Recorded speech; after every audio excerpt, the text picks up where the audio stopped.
Dear friends, आज हमारी 500 subscribers family complete कर दो जल्दी से। चलो चलो जल्दी जल्दी सब्सक्राइब कर लो, ताकि आप सबका प्यार देखकर मुझे भी जल्दी जल्दी एपिसोड देने का मन करे। तो अब आगे कहानी की तरफ चलते हैं। तभी सामने से एक शख्स जो सीढ़ियों से नीचे उतर रहा था। उसकी उम्र करीब 55 साल के आसपास की होगी, लेकिन वह अभी दिख रहा था एकदम फिट और फाइन, जैसे 40 साल की उम्र हो उसकी वैसा ही। वो शख्स सामने से दर्शित को आता हुआ देखकर बोला, अंडस्को अंडस्को अंडस्को, आ गया मेरा शेर। दर्शित सामने देखता है तो सामने उसके पापा धवल ओबरॉय खड़े थे, परफेक्ट बॉडी, हाइट बॉडी और फिट और फाइन।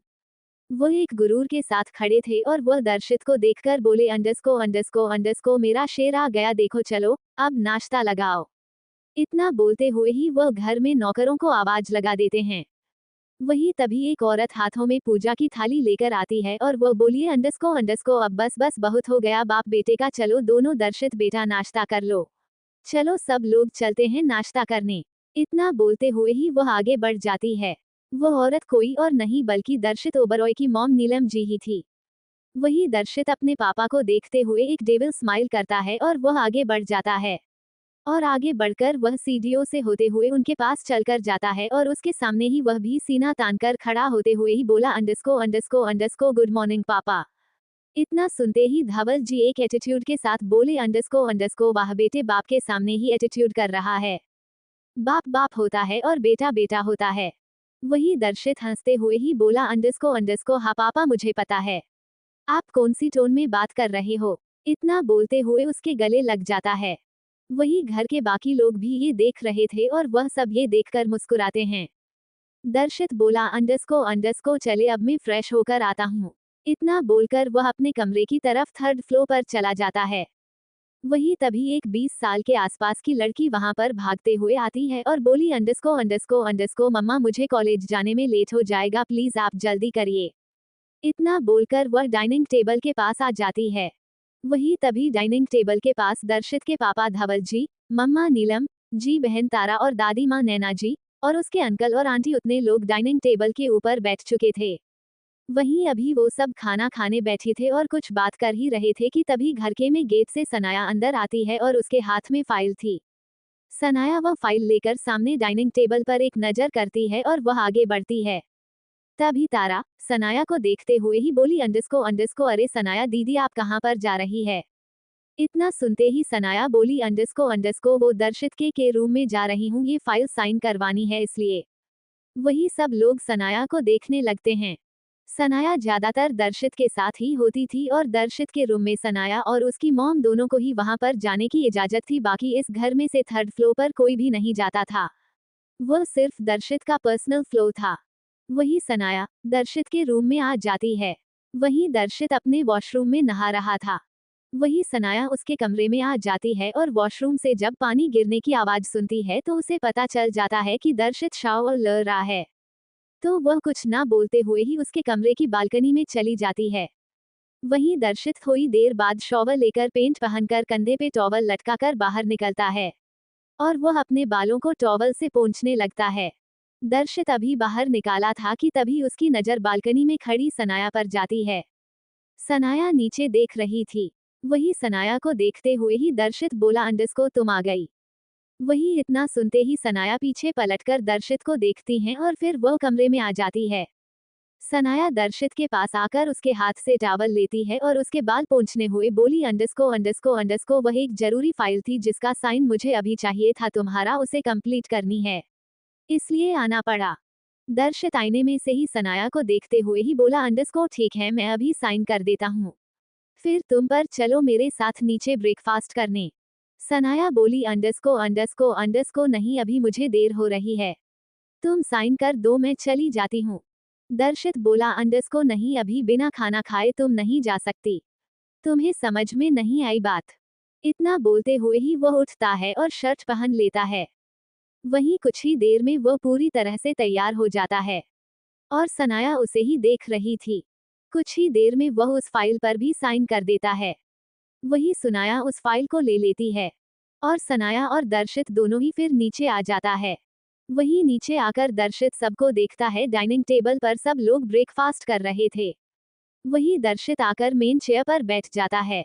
उसके सामने ही धवल जी वहां पर बैठे हुए थे और उसके पास वाली चेयर पर दादी माँ यानी कि नैना जी बैठी हुई थी और उसके पास ही बाकी के सब लोग भी बैठे हुए थे। वही सनाया भी उन सब के साथ ही नाश्ता करने दर्शित के पास बैठ जाती है। उसे थोड़ा अनकंफर्टेबल महसूस होता है, लेकिन फिर वह कुछ ना सोचते हुए खाना खाने लगती है। वही सब लोगों की नजर सान्या पर ही थी। वही दर्शित सब लोगों की नजर सनाया के पर देखते हुए बोला अंडस्को अंडस्को अंडस्को क्या कुछ नया है आज सनाया में? तो मुझे बताइए, मैं भी उसे देखता हूँ।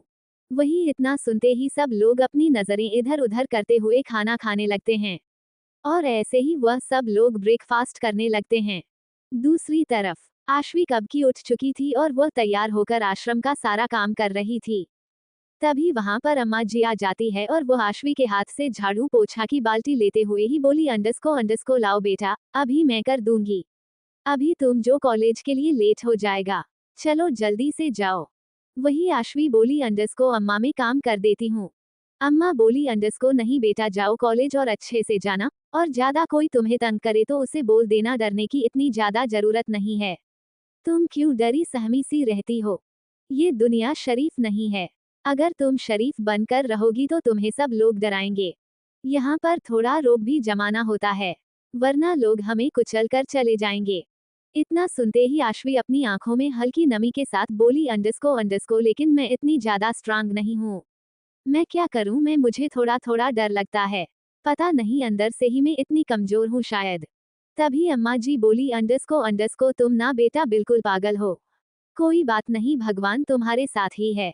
चलो जल्दी से जाओ कॉलेज। वहीं आश्वी भी फिर मुस्कुराते हुए ही बोली हाँ ठीक है। और अम्मा जी मैं आज कॉलेज के बाद ऑफिस से छुट्टी लेने जाऊंगी और फिर उसके बाद में कुणाल को सरप्राइज देने के लिए उसके घर जाऊंगी। वो बहुत नाराज है मुझसे। इतना सुनते ही अम्मा बोली अंडस्को कोई बात नहीं बेटा, वह तुम्हारा कॉल भी नहीं उठा रखा होगा फिर तो।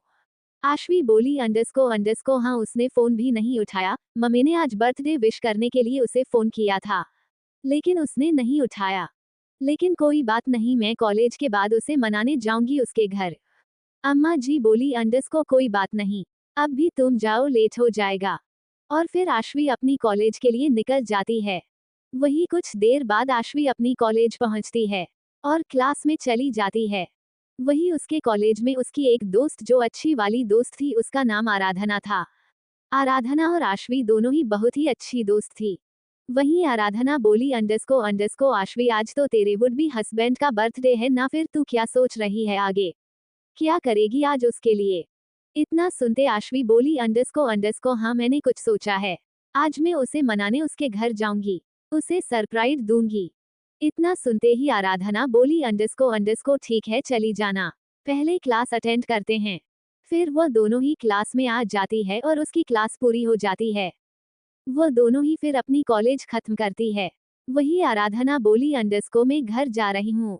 आश्वी बोली अंडस्को मैं भी जा रही हूँ ऑफिस, वहां से छुट्टी लेकर आज मैं पूरा दिन जितना बाकी है वो पूरा दिन मैं कुणाल के साथ बिताऊंगी।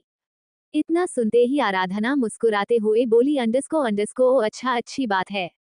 चल जा, मेरी तरफ से भी हैप्पी बर्थडे बोल देना। इतना बोलते हुए वह दोनों मुस्कुराते हुए अलग होती है। वही आश्वी अपनी ऑफिस के लिए निकल जाती है। कुछ ही देर बाद वह अपने ऑफिस में जाकर छुट्टी मांगती है मैनेजर से।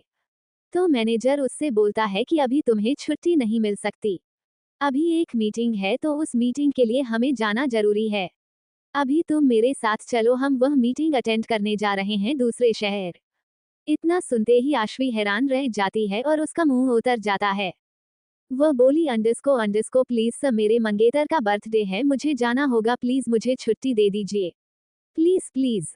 तभी मैनेजर बोला अंडस्को नहीं आश्वी बेटा, अभी यह पॉसिबल नहीं है, प्लीज तुम भी समझो मुझे।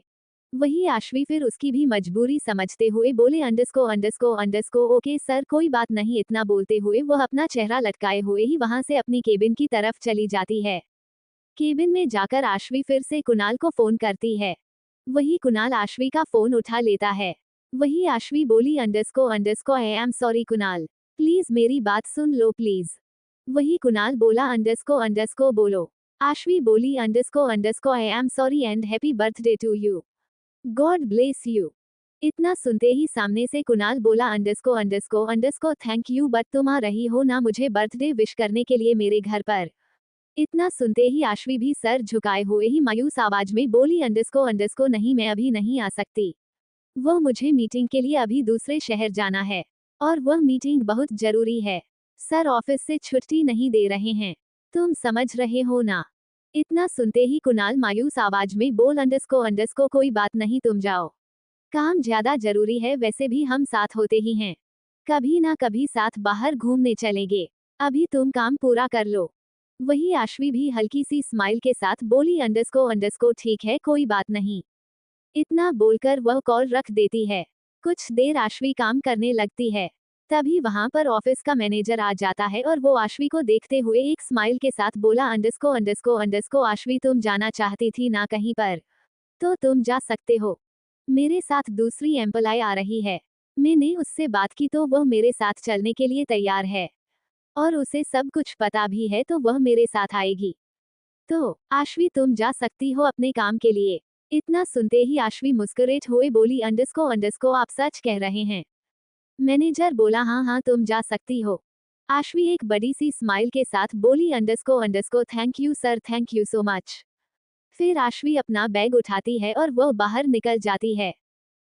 तभी उसे याद आता है कि उसने तो मना कर दिया था कुणाल को।